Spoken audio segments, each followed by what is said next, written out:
Good afternoon students. BA part second का अपना topic चल रहा था प्राकृतिक वनस्पति। प्राकृतिक वनस्पति में अपन ने क्या है, प्राकृतिक वनस्पति का अर्थ अपन ने पढ़ लिया था।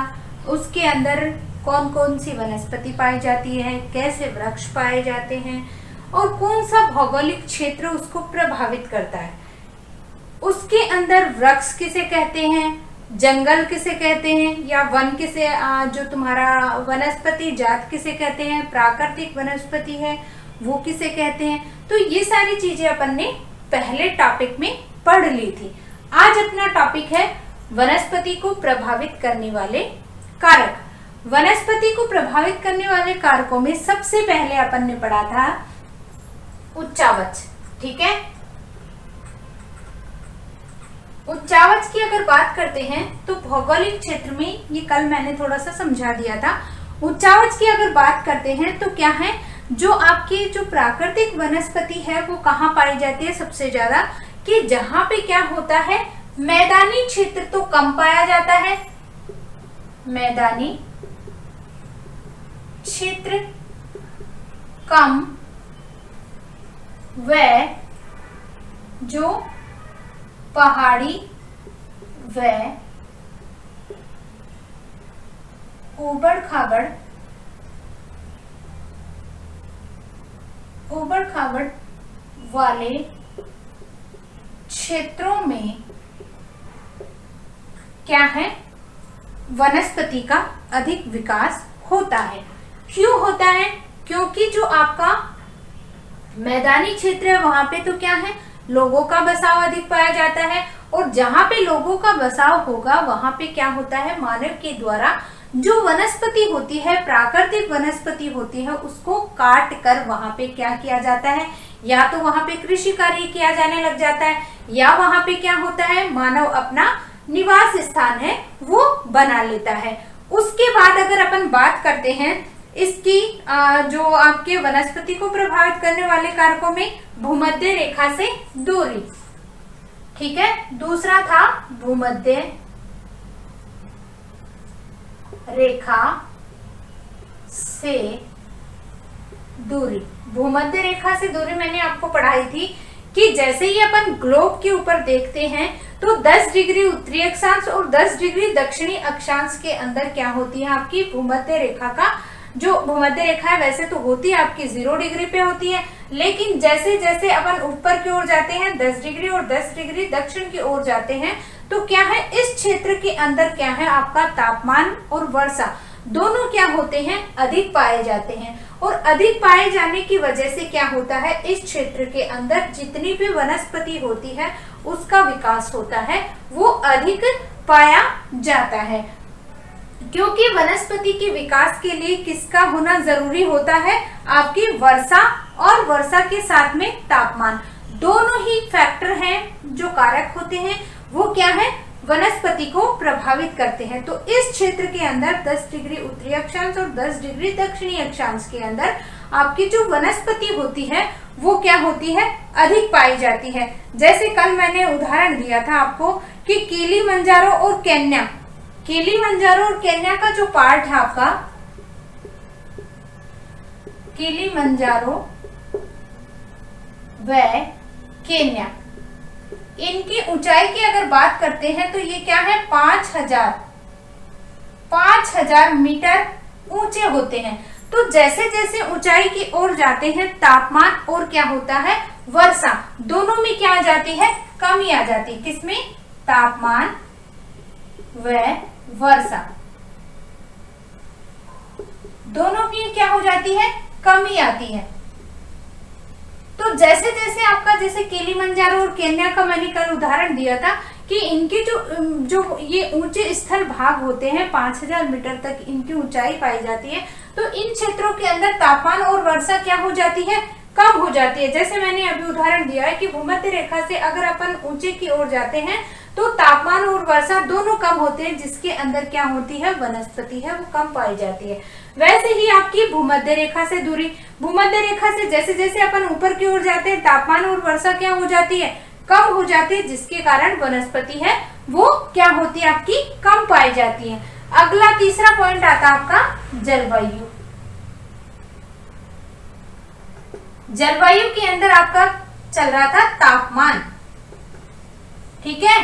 तापमान है वो किस तरीके से प्रभावित करता है किसको, वनस्पति को, कि जैसे जैसे बताया है मैंने आपको तापमान के लिए, कि तापमान की अगर बात करते हैं जलवायु के लिए, उदाहरण वाला जो ये तापमान, यही समझ लो जैसे आपका केन्या वाला दिया था उदाहरण, कि तापमान कैसे, कि आपका केन्या और आपका किलिमंजारो 200-500 मीटर क्या है ऊंचे भाग है, जिसके कारण यहाँ पे क्या हो जाता है, सूर्य वो का जो ताप है वो क्या है, कम प्राप्त होता है, और तापमान जहाँ पे कम प्राप्त होगा वहां पे क्या होगी, वर्षा की है वो कमी पाई जाएगी।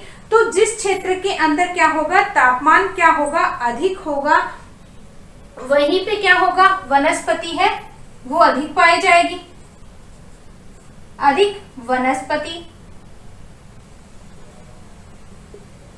और जहां पे तापमान कम होगा,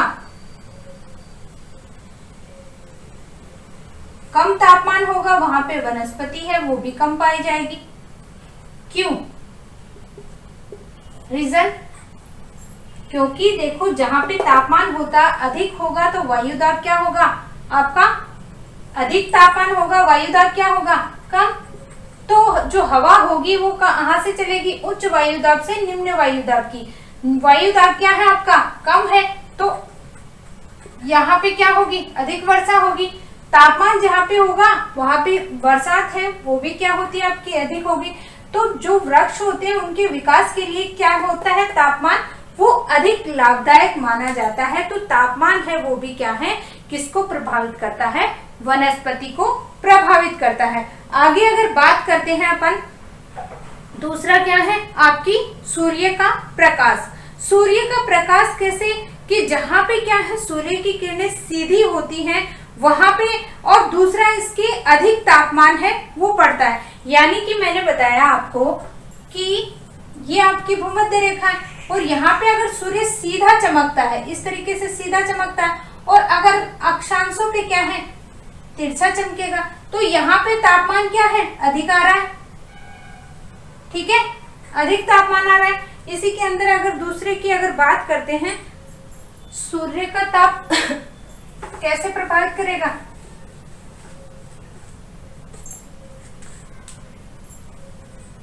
सूर्य का प्रकाश, जलवायु में पहला हो गया तापमान, दूसरा है सूर्य का प्रकाश। देखो सूर्य का प्रकाश समझना, ये जैसे आपकी है भूमध्य रेखा, ठीक है, भूमध्य रेखा कितने पे होती है, 0 डिग्री पे, और जैसे जैसे ऊपर की ओर जाते हैं 10 डिग्री अक्षांश उत्तरी और 10 डिग्री दक्षिणी अक्षांश, ये उत्तरी भाग 90 डिग्री, ये दक्षिणी भाग 90 डिग्री। तो जैसे जैसे ऊपर की ओर जाते हैं तापमान क्या हो रहा है, कम हो रहा है, क्योंकि जहां पे तिरछी पड़ेगी किरणें, जैसे नॉर्मली तुम लोग ये समझो कि सर्दी की ऋतु आती है तो अपन को तापमान, सूर्य का प्रकाश है वो क्या होता है, कम मिलता है कि नहीं मिलता है। ऐसे ही क्या है, गर्मी की ऋतु, गर्मी जब होती है तो क्या होता है, तापमान अधिक प्राप्त होता है नहीं होता है। वैसे ही अगर अपन वर्ल्ड के ऊपर अक्षांशों के, अगर अक्षांश और देशांतर रेखाओं की अगर बात करते हैं, जो ग्लोब के ऊपर अक्षांश और देशांतर रेखाएं आपकी काल्पनिक रेखाएं जो खींची गई हैं, उसकी अगर अपन बात करते हैं तो सूर्य की किरणें हैं वो लगभग क्या है 10 डिग्री अक्षांशों के आसपास में क्या होता है, सूर्य का ताप है वो अधिक प्राप्त होता है। तो सूर्य का तो जो ताप होता है वो अधिक प्राप्त होने की वजह से, सूर्य का ताप अधिक मिलने की वजह से जो वनस्पति है, जो वन होते हैं, जो वृक्ष होते हैं, वो क्या होते हैं, अधिक, उनकी जो ऊंचाई होती है वो अधिक होती है, और जो उनकी आयु है वो भी क्या हो जाती है, बढ़ जाती है। जैसे नॉर्मली मैं तुम्हें बताती हूँ कि जैसे वृक्षों के लिए दो ही चीज क्या होती है, एक तो तापमान, अधिक तापमान व अधिक वर्षा, दो कारक हैं वो अधिक मायने रखते हैं। किसके लिए? वनस्पति के लिए।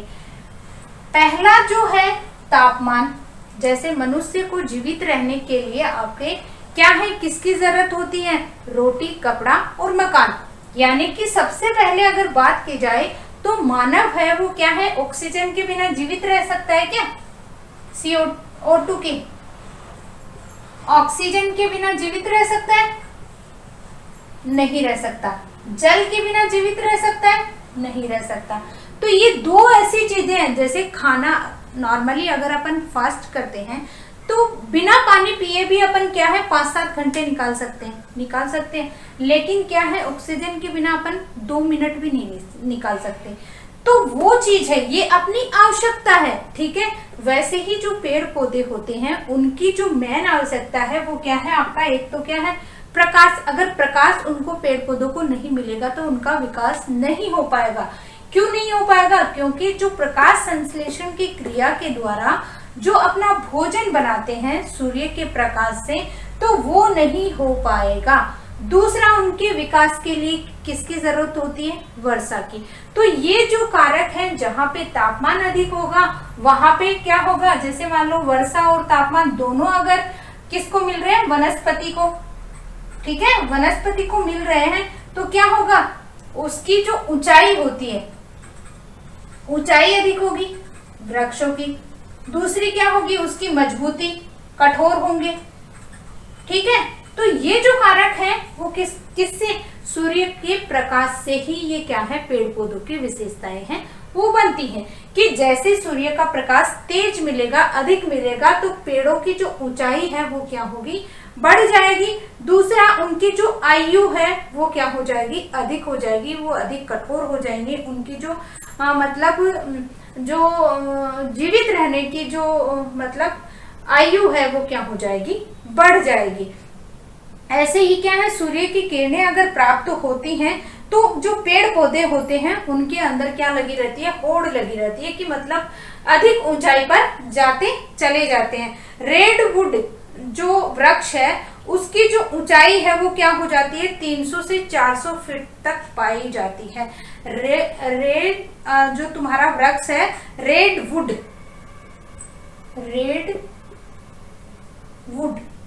वृक्ष का नाम है, जिसकी जो ऊंचाई है वो कितनी है, 300 से 400 मीटर। कौन से क्षेत्रों के अंदर? जहां पे सूर्य का प्रकाश अधिक प्राप्त होता है वहां पे जो वृक्ष है, रेडवुड वृक्ष है, उनकी जो ऊंचाई है वो कितने मीटर तक पाई जाती है, 300 से 400 मीटर इनकी ऊंचाई है वो पाई जाती है। अगला आता है तुम्हारा वर्षा।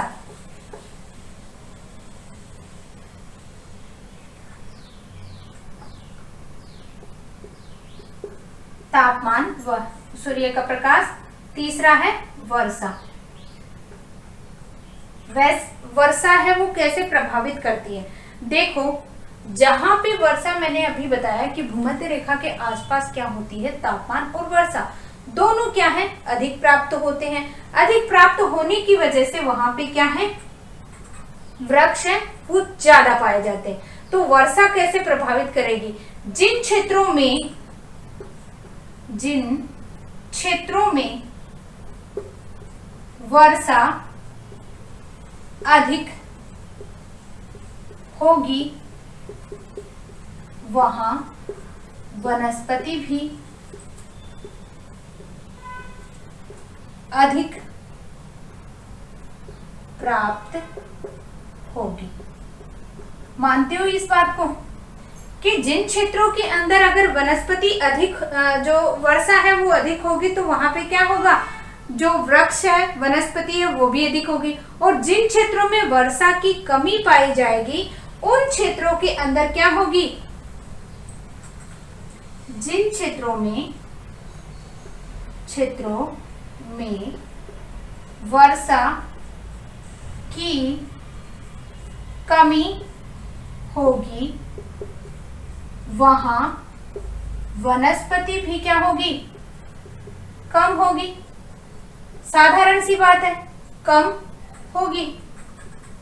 क्योंकि वनों को जीवित रहने के लिए, वनों का विकास होने के लिए प्रकाश संश्लेषण के साथ में क्या होना जरूरी है, जो उनकी जो विकास की जो ग्रोथ होती है उसको बढ़ाने में वर्षा है वो भी अहम हिस्सा है, वो निभाती है।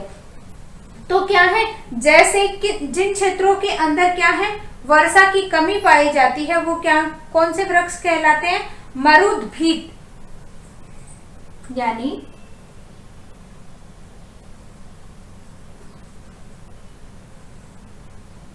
मरुद्भिद। जिन क्षेत्रों में पानी की कमी होती है या शुष्क क्षेत्रों में उगने वाली वनस्पति मरुद्भिद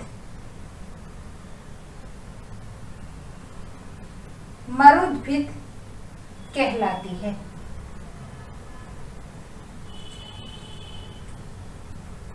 देखो, वर्षा के आधार पे वनों को क्या है अलग अलग भागों में बांटा गया है। वर्षा के आधार पे मरुद्भिद, ये तुम्हारे न्यू टाइप में भी आ सकता है, न्यू टाइप के जो क्वेश्चन आते हैं उनमें पूछ सकते हैं कि मरुद्भिद क्या है या किसे कहते हैं। तो मरुद्भिद क्या है, जिन क्षेत्रों में पानी की कमी या शुष्क क्षेत्र में उगने वाली वनस्पति क्या कहलाती है, मरुद्भिद कहलाती है।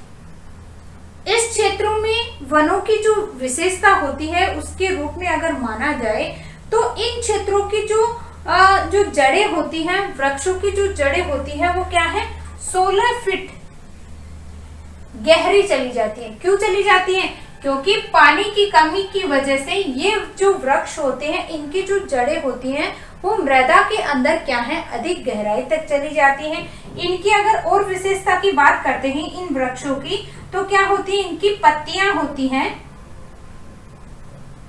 इनकी जो पत्तियां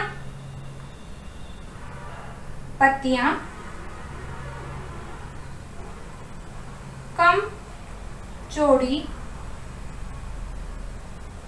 होती हैं, वह कांटेदार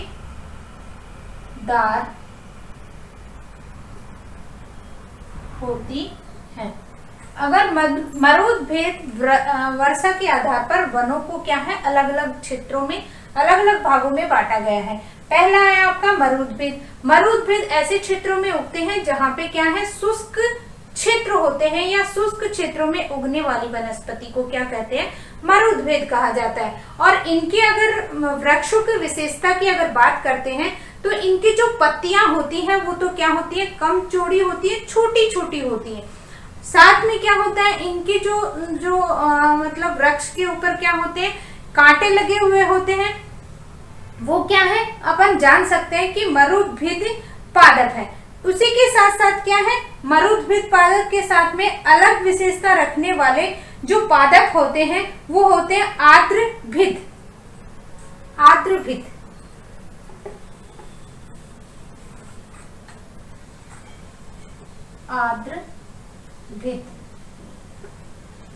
आर्द्रभिद पादप क्या होते हैं, इनके अंदर आर्द्रता की अधिकता पाई जाती है, या कह सकते हैं कि ये कच्छ के रन आर्द्रता की अधिकता या कच्छ क्षेत्र दलदली क्षेत्रों में मिलते हैं। यानी कि आर्द्रभिद पादप हैं, उनकी विशेषता की अगर बात करते हैं तो ये कैसे कौन से क्षेत्रों में पाए जाते हैं, जैसे कच्छ क्षेत्र है या दलदली क्षेत्र है, इन क्षेत्रों के अंदर ये वृक्ष है वो पाए जाते हैं या आर्द्रता रखने के अंदर क्या होते हैं सक्षम होते हैं कि आर्द्रता जहां पे होगी यहाँ पे ये वृक्ष वो पाए जाते हैं, इसलिए इनको आर्द्रभीत पादप कहा जाता है। समुद्रोभिद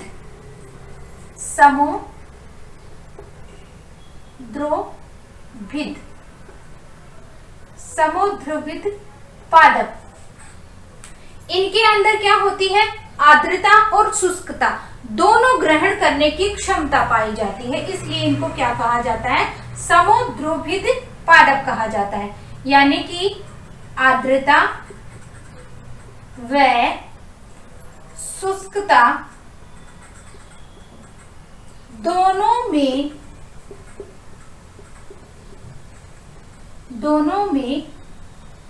पाए जाने वाली वनस्पति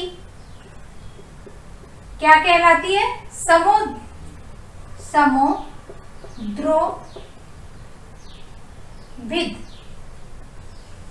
वनस्पति कहलाती है।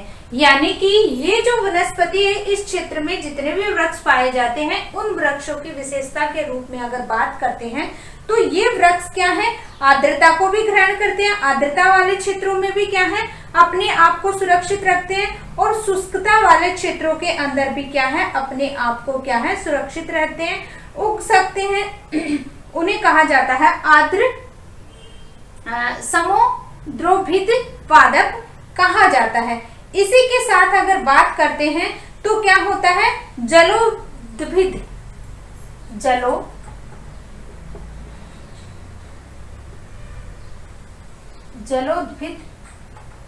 पादप, ये क्या होते हैं, सिर्फ जल के अंदर ही जलीय पादप या जल में ही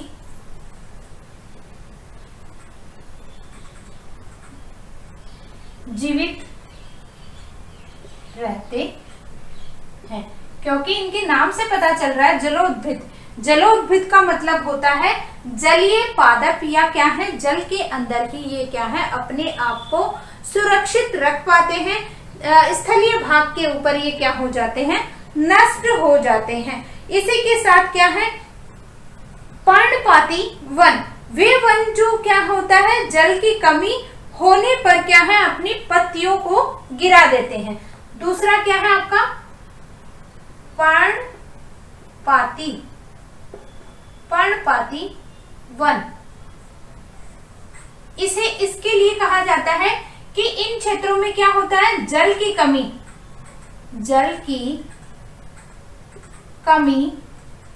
होने पर अपनी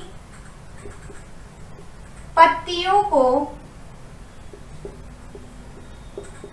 गिरा देते हैं, इसलिए इसे क्या कहा जाता है, पर्णपाती वृक्ष वन है कहा जाता है। यानी कि इस क्षेत्र में जल की कमी होने पर क्या होते हैं, ये जो पादप होते हैं वो क्या है, अपनी पत्तियों को गिरा देते हैं, इसलिए क्या है, इसको पतझड़ या पर्णपाती वन भी कहा जाता है। तो वर्षा के आधार पे कौन कौन से वृक्ष हो गए, ये वर्षा का टॉपिक चल रहा था अपना। वर्षा के आधार पर एक मरुद्भिद जिसके अंदर शुष्कीय क्षेत्र होता है, दूसरा आपका आर्द्रभिद, समोद्भिद, जलीय, पर्णपाती। यानी वर्षा के आधार पर अगर वन या वनस्पति की बात करते हैं तो 5 हिस्सों के अंदर आप क्या क्या है, वनों को बांटा गया है, और इन क्षेत्रों के अकॉर्डिंग ही क्या है, आपकी जो वनस्पति है वो प्रभावित होती है। शुष्क क्षेत्र होगा वहां पे वनस्पति कम पाई जाती है, जहाँ पे जल होगा वहां पे जलीय पादप पाए जाते हैं। समोद्भिद में क्या होता है, आर्द्रता और शुष्कता दोनों ग्रहण करने वाले वनस्पति है वो मिलती है। आर्द्र वाले में आर्द्रता की जो जिन क्षेत्रों में आर्द्रता अधिक होती है वहां पे ये वृक्ष पाए जाते हैं, इसलिए इनको आर्द्रभेद कहा जाता है। और आपका पर्णपाती जहाँ पे क्या होता है, जल की कमी होने पर जो वृक्ष होने पर वृक्ष अपनी पत्तियां गिरा देते हैं, इसलिए इन्हें पर्णपाती वृक्ष कहा जाता है। आगे है आपका पवन। पवन किस प्रकार से प्रभावित करेगी, ये उतार लिया क्या? क्या चल रहा है अपना टॉपिक? वनस्पति को प्रभावित करने वाले कारक। वनस्पति को प्रभावित करने वाले कारकों में अपना क्या चल रहा है? जलवायु। जलवायु के अंदर अपना वर्षा चल रहा था, जिसमें वनस्पति के प्रकार है वो वर्षा के आधार पे बताए गए हैं। अगला आपका आता है पवन। ठीक है, पवन कैसे प्रभावित करेगी वनस्पति को? यानी कि जो हवा होती है वो क्या होती है, अगर आपकी तेज हवा चलती है तो क्या होगा, आपकी वनस्पति क्या होगी, जितने भी पेड़ पौधे होंगे। देखो नॉर्मली जैसे खेतों में क्या होता है, अगर अपन फसल है वो उगा कर रखते हैं, तो जैसे ही मान लो तेज हवा आ जाती है तो तेज हवा से क्या होगा, जो अपनी फसल है वो क्या हो जाएगी, लेट जाती है। एक तो क्या होता है आपकी, जैसे कि मान लो बरसात हुई, बरसात होने के थोड़ी देर बाद में क्या हो गई, अगर बरसात के साथ जैसे ही बरसात हुई और बरसात होने के कारण क्या, जो आसपास के अंदर जो मिट्टी थी वो गीली हो गई, और उस गीली मिट्टी में अगर आपकी वनस्पति है, जो फसल है वो उगी हुई है, तो वहां पे क्या होगा, अगर तेज हवा चली तो क्या होगी, जो आपकी जो फसल होगी, जैसे गेहूं की फसल का उदाहरण दे देती हूँ। गेहूं की फसल है वो मतलब आपकी उगी हुई है, पहले बरसात हुई और बरसात होने के बाद में आपके 15-20 मिनट बाद में क्या हो जाती है, तेज हवा चलती है। तो तेज हवा चलने के कारण क्या हो जाती है, वो जो आपकी फसल है वो पूरी क्या हो जाती है, ऐसे लेट जाती है, देखा होगा ऐसे। तो इस तरीके से वनस्पति को भी क्या है, आपकी पवन है वो प्रभावित करेगी। कैसे प्रभावित करेगी अभी बताती हूँ। कि पवन है, जैसे मान लो बहुत सारे पेड़ पौधे होते हैं, जैसे जो उष्ण कटिबंधीय क्षेत्र होते हैं वहां पे क्या होते हैं, वनस्पति है वो समूह के रूप में पाई जाती है। ऐसे नहीं है कि एक ही वृक्ष के प्रकार पाए जाते हैं, वहां पे क्या होती है, बहुत सारी सघन वनस्पति पाई जाती है। वनस्पति के अनेक प्रकार के जो पेड़ पौधे हैं, वृक्ष है वो देखने को मिलते हैं। तो इस तरीके से क्या है, पवन है वो किसको प्रभावित करती है, आपकी वनस्पति को प्रभावित करती है। तेज हवा के कारण, तेज हवा के कारण वन टूट जाते हैं या वनस्पति नष्ट हो जाती है। तो ये भी क्या है, वनस्पति को प्रभावित करने वाले कारकों में सम्मिलित किया जाता है। आगे है आपकी आर्द्रता। आर्द्रता कैसे प्रभावित करेगी? आर्द्रता क्या है आपकी, पेड़ पौधों के अंदर जो एक आर्द्रता यानी नमी, आर्द्रता को अपन नमी के रूप में भी जान सकते हैं कि अपना जो क्षेत्र है जहाँ पे क्या होती है, वनस्पति है, वनस्पति को उगने के लिए, उसका विकास होने के लिए क्या है, 70% तक क्या है, आर्द्रता का होना जरूरी होता है। इससे कम और अधिकता में क्या होती है, वनस्पति है वो नष्ट होने लगती है। 70% वनस्पति आर्द्रता पेड़ पौधों के लिए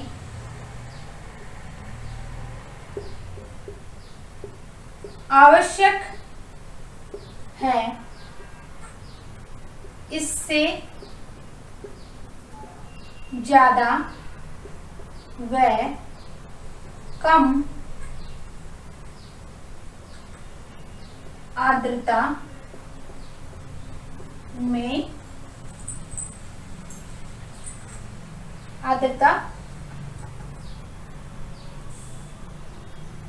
वनस्पति या पेड़ पौधों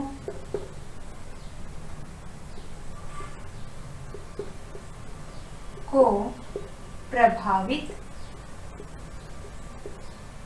करती है। ठीक है, यानी कि वातावरण में पेड़ पौधों को जीवित रहने के लिए 70% आर्द्रता की आवश्यकता होती है। इससे अधिक या कम जो आर्द्रता होती है वो क्या है, वनस्पति को नष्ट करने में अपनी अहम भूमिका है वो निभाती है। आगे तुम्हारा पॉइंट है मृदा। ये तो किसके चल रहे थे, जलवायु के। अगला पॉइंट है मृदा, चौथा पॉइंट है मृदा कैसे प्रभावित करेगी वनस्पति को।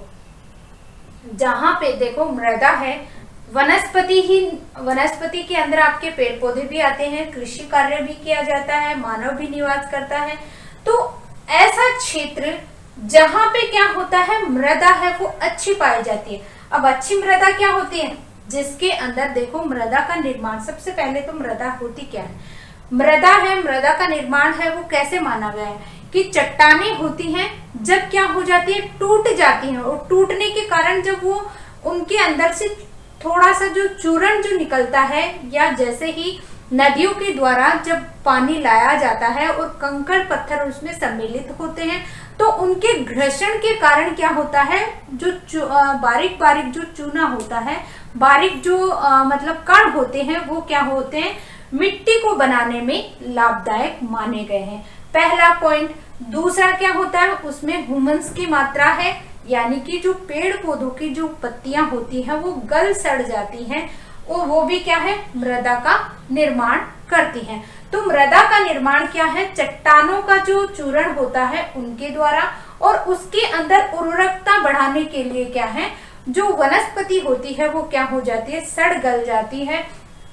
धरातल के ऊपर बहुत सारे ऐसे कारक होते हैं जो मृदा का निर्माण करते हैं। तो वो क्या है, वनस्पति को प्रभावित करने वाले कारकों में आपका क्या है, मृदा भी एक अहम भूमिका है वो निभाती है। कैसे कि जहां पे क्या होता है, जो आपके पेड़ पौधे होते हैं उनको क्या है, अलग अलग रूपों में बांटा गया है। जैसे मरुस्थलीय क्षेत्र, मरुस्तरीय वनस्पति, पर्वतीय वनस्पति, सदाबहार वनस्पति, या उष्ण कटिबंधीय वनस्पति, या तुम्हारे क्या है, अनेक प्रकार के जो कोणधारी वृक्ष पाए जाते हैं, यानी जो शीत वाला कटिबंध वाला जो क्षेत्र होता है वहां पे कोणधारी वृक्ष पाए जाते हैं। तो इनका जो निर्माण होता है वो भी क्या है, मृदा के अंदर मृदा है वो भी क्या है, वनस्पति को प्रभावित करती है। तो जैसे अगर देखा जाए तो जहां पे क्या होता है, उच्च कोटि की अच्छी मृदा जहां पे पाई जाएगी वहां पे वनस्पति है वो भी बहुत ज्यादा वो मिलती है। तो जिस तरीके से मृदा होगी वहां पे क्या है, जो मृदा पाई जाएगी वही उसी आधार पे क्या है, आपकी वनस्पति है वो पाई जाती है। जैसे सदाबहार वनों के अंदर लेटेराइट मृदा, मानसूनी वनों के लिए आपकी क्या है, लाल दोमट मिट्टी, पर्वतीय वनों के लिए जैसे आपकी क्या है, कौन सी जो मरुस्थलीय वनों के लिए जैसे आपकी लाल दोमट मिट्टी, या पतझड़ वनों के लिए लाल दोमट मिट्टी है वो पाई जाती है। तो आपकी सबसे पहले थोड़ा सा लिख लेते हैं कि मृदा के रूप में सदाबहार वन,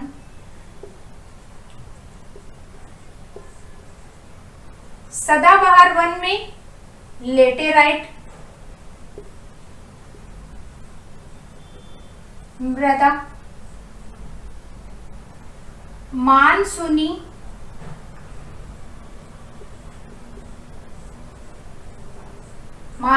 वनों के लिए कौन सी मृदा की आवश्यकता होती है, मानसूनी वनों में अगर बात की जाए तो मानसूनी के साथ में आपके पतझड़ वन भी कहा जाता है, जिनके लिए लाल दोमट मिट्टी है, लाल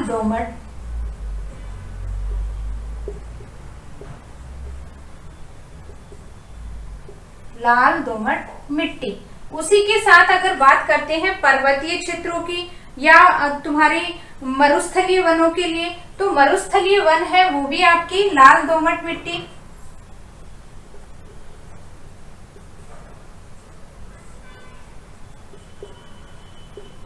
लाल दोमट मिट्टी।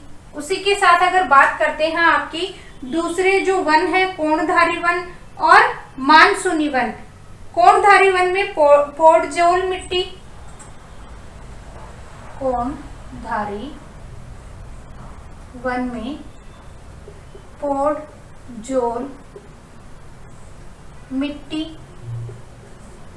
ठीक है। तो इस तरीके से अलग अलग जहाँ पे क्या होती है जो मृदा पाई जाती है वहीं पे क्या है अलग अलग वनस्पति है वो पाई जाती है। और उसी के साथ में आपके क्या है पतझड़ वन है। पतझड़ वन में भी आपकी कौन सी है लाल दोमट मिट्टी पाई जाती है।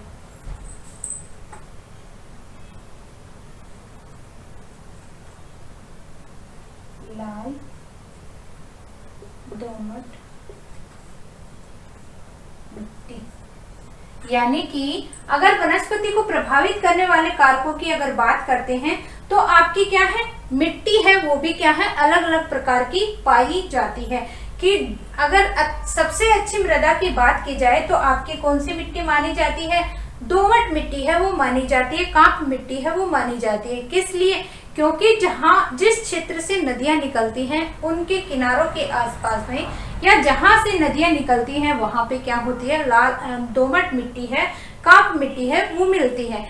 क्यों मिलती है? क्योंकि वहां पे क्या होती है मिट्टी की नई परत है वो आकर जमा होती रहती है। क्योंकि जैसे ही नदियां निकलती हैं तो नदियों के साथ में क्या होती है मिट्टी की परत है वो भी साथ में चलती है। तो वो उन क्षेत्रों के अंदर क्या होती है वनस्पति है या कृषि कार्य है वो बहुत मतलब ज्यादा है वो पाया जाता है। तो मृदा की अगर बात कर रहे हैं वनस्पति को प्रभावित करने वाले कारकों में तो जहाँ पे क्या है सदाबहार वन होंगे वहां पे क्या है आपकी लेटराइट मृदा होगी, वहीं पे आपके सदाबहार वन है वो पाए जाएंगे। और लाल दोमट मिट्टी में मानसूनी वन पाए जाएंगे। लाल दोमट मिट्टी में ही आपकी मरुस्थलीय वन पाए जाते हैं। पोड़जोल मिट्टी कोणधारी जो शीतोष्णीय जो आपके बहुत ऊंचाई वाले क्षेत्र होते हैं वहां पे आपके कोणधारी वृक्ष हैं वो पाए जाते हैं जहां पे क्या होता है आपकी शीत ऋतु है वो अधिक होती है। पतझड़ वन के लिए भी कौन सी मिट्टी होती है लाल दोमट मिट्टी है वो पाई जाती है। तो इस तरीके से मृदा है वो किसको प्रभावित कर रही है वनस्पति को प्रभावित कर रही है। उसके बाद है आपका भूमिगत जल।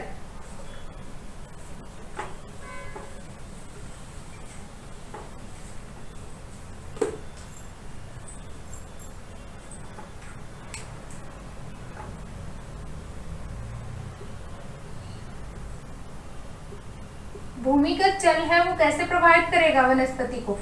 भूमिगत जल का मतलब होता है भूमि के अंदर जल की जो गहराई है वो कितनी है, कि जहां पे अधिक गहराई होगी भूमि के अंदर अधिक गहराई होगी वहां पे वनस्पति है वो क्या होती है कम पाई जाती है। या कौन सी वनस्पति पाई जाएगी वहां पे जो आपके कटीले जो वृक्ष हैं वो अधिक पाए जाएंगे। भूमिगत जल यानी कि जिसकी गहराई पानी की जिस क्षेत्र के अंदर पानी की गहराई कम होगी वहां पे वनस्पति है वो क्या होगी अधिक पाई जाएगी। और जहां पे पानी की गहराई है जहां पे अधिक है तो वहां पे क्या होता है जो वृक्ष है वो कम मात्रा में मिलते हैं। इसके साथ में अगर पहाड़ी इलाकों में देखा जाए तो गंगा यमुना जो नदियां निकलती हैं और कहीं पे क्या होता है जमीन वाला जो क्षेत्र होता है वहां पे क्या होता है जो वृक्ष है वो अधिक मात्रा में देखने को मिलते हैं। तो इस तरीके से आपको क्या है भूमिगत जल है वो भी क्या है वनस्पति को प्रभावित करता है। आगे अगर अगले पॉइंट की बात करते हैं समुद्र तल से ऊंचाई। समुद्र तल से ऊंचाई है वो कैसे प्रभावित करेगी कि जैसे जैसे क्या है अपन ऊंचाई की ओर जाते हैं समुद्र तल से तो वैसे वैसे क्या होता है आपका धरातलीय पार्ट है वो तो क्या होने लग जाता है समुद्र तल है वो तो क्या होने लग जाता है नीचा रहता है। और जैसे जैसे ऊंचे की ओर जाते हैं तो वैसे वैसे वनस्पति में क्या आने लग जाती है कमी आने लग जाती है और जैव विविधता की भी क्या है कमी पाई जाती है। तो अगला पॉइंट है आपका समुद्र तल से ऊंचाई।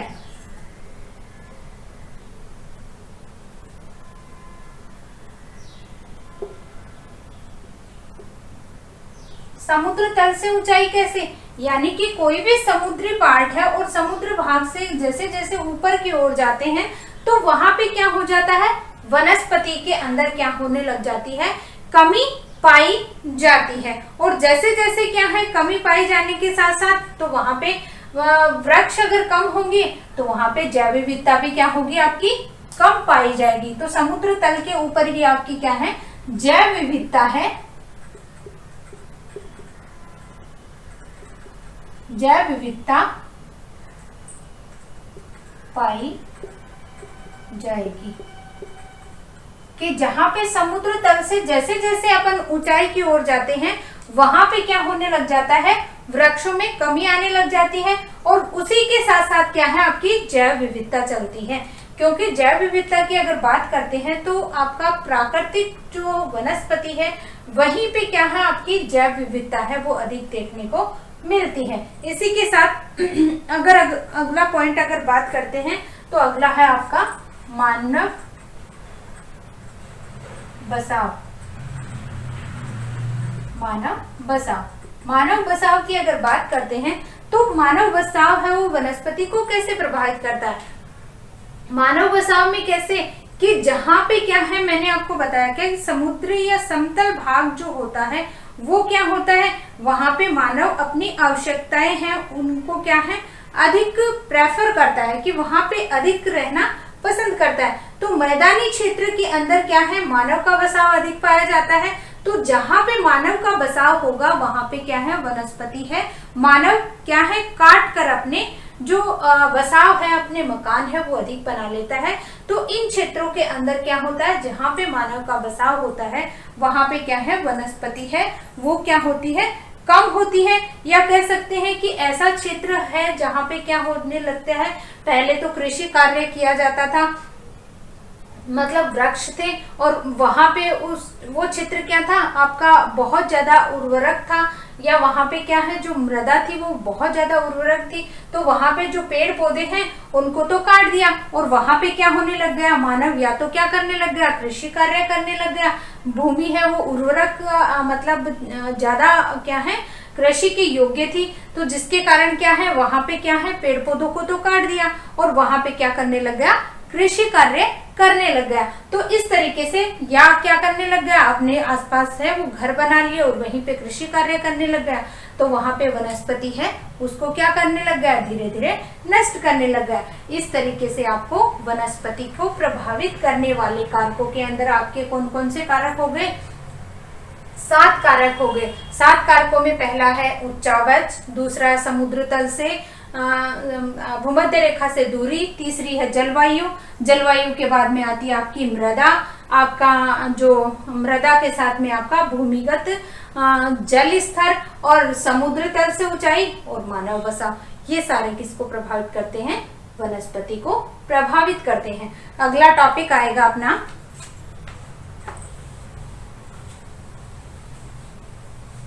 अगला टॉपिक अगले चैप्टर में अगले लेसन में पढ़ाऊंगी। टॉपिक रहेगा अपना वनस्पति के प्रकार, वनस्पति के प्रकार व वितरण। वनस्पति के प्रकार कैसे, कि कौन कौन सी वनस्पति है वो पाई जाती है। जैसे आपके प्रभावित करने वाले कारकों के हिसाब से अगर देखा जाए तो उष्ण कटिबंधीय, सदाबहार,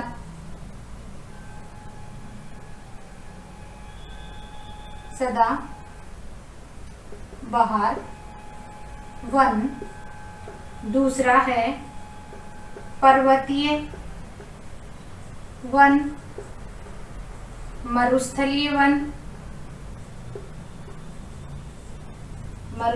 वन, और